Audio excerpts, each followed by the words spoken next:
నిమ్మకాయ లెక్క తలతలలాడే నిమ్మకాయ బువ్వ.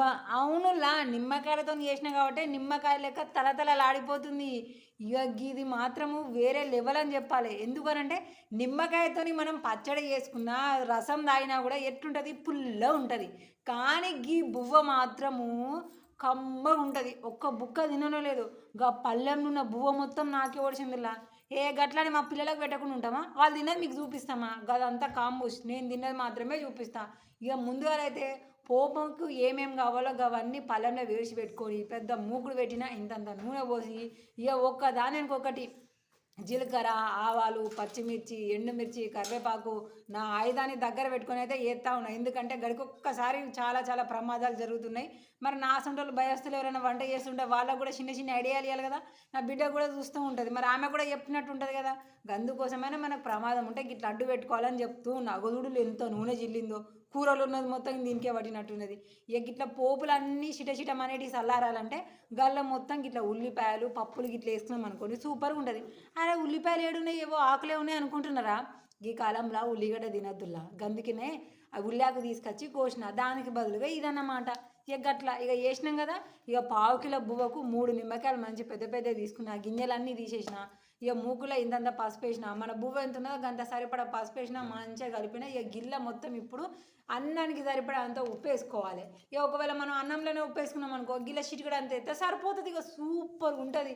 ఇక గిల్ల ఏంబి పెట్టుకున్న పల్లీలు ఇక మీకు పచ్చి కావాలంటే వేసుకోవాలి. నాకైతే ఇట్లా సూపర్ అనిపిస్తుంది. ఇక కథ ఒక్కదాని ఇంకొకటి నిమ్మకాయలు విండుతా ఉన్నా.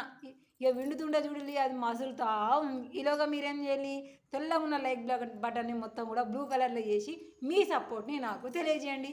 మీకు ఇలాంటివి ఎలాంటి కొత్త టేస్ట్ చూడాలని మీకు అనిపిస్తుంది అనేది కామెంట్ చేయడం అయితే మర్చిపోకులి.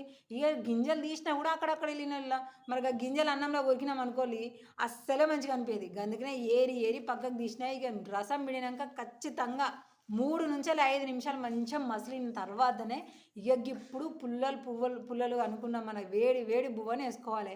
ఇక రాత్రన్నం అయితే మా ఇంట్లో మిగిలే ఛాన్స్ లేదులా. మా పిల్లలు తినేది సగం గిలాస, మేమిద్దరం తినేది 1 గిలాస. ఇక దానికి ఏం మిగులుతుంది?